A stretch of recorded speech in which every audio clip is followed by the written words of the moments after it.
नमस्कार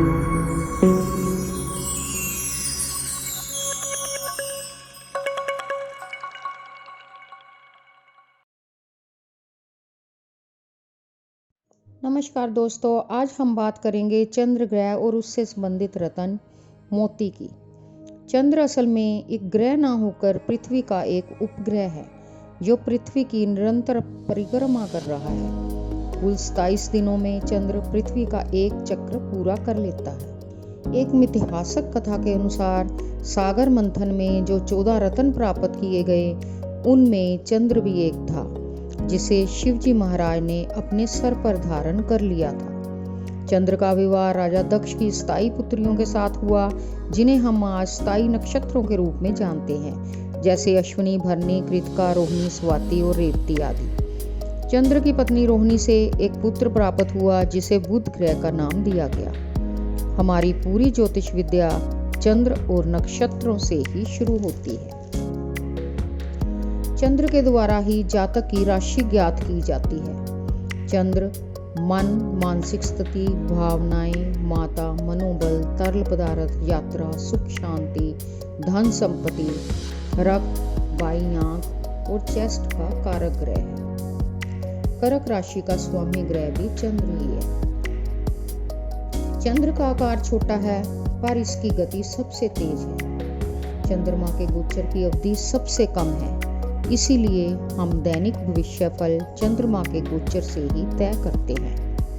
जन्म कुंडली में शुभ चंद्रमा जातक को धनवान और दयालु बनाता है, सुख और शांति देता है।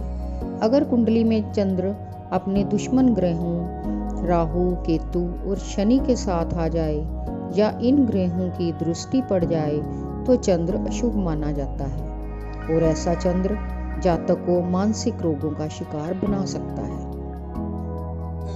दोस्तों, चंद्र ग्रह का रत्न है मोती, जो पुरातन समय से ही स्त्रियों के गहनों की शोभा बढ़ाता आ रहा है। इस रत्न की खूबसूरती ही इसे लोकप्रिय बनाती है। इस रत्न की पॉलिश या कटिंग करने की जरूरत नहीं पड़ती। मोती पहनने से याददाश्त और दिमागी ताकत बढ़ती है। डिप्रेशन, गुस्सा, गले की परेशानी, पेचिश रोग इत्यादि में मोती पहनने की सलाह दी जाती है। नाम और शोहरत दिलाने में भी चंद्र और मोती का खास योगदान रहता है। मानसिक तनाव को दूर करने का सबसे प्रभावशाली उपाय है मोती पहनना। मोती पहनने से देवी लक्ष्मी की असीम कृपा प्राप्त होती है। धन की कमी नहीं रहती।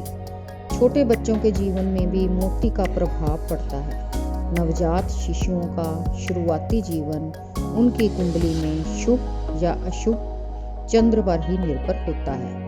अगर शिशु की कुंडली में चंद्र की स्थिति अच्छी नहीं है तो बच्चे की सेहत बार बार खराब होती रहती है।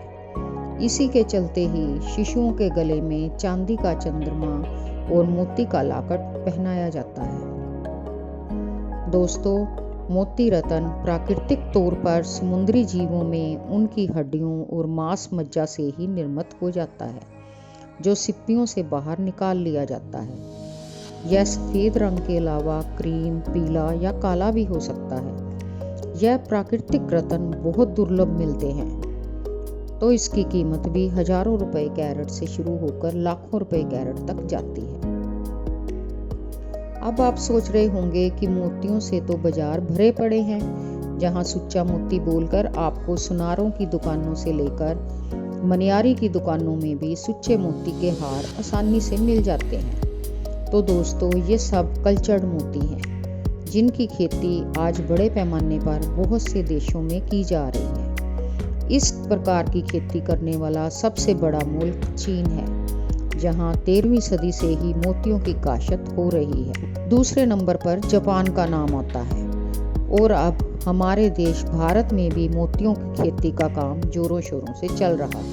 प्राकृतिक मोतियों में आज भी बसरा का मोती सबसे कीमती और सबसे महंगा माना जाता है। दोस्तों, कोई भी रत्न धारण करने से पहले अपनी कुंडली और ग्रहों की जांच करवानी बहुत जरूरी है और रत्न यदि अच्छी क्वालिटी का और शुद्ध किया होगा तभी आपको पूरा फ़ायदा मिल सकेगा। हमारे यहाँ कुंडली बनाने और जांच करने का काम बखूबी से किया जाता है।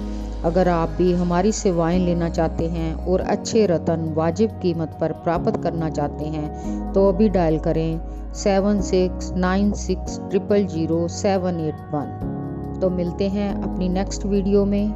जय श्री कृष्ण।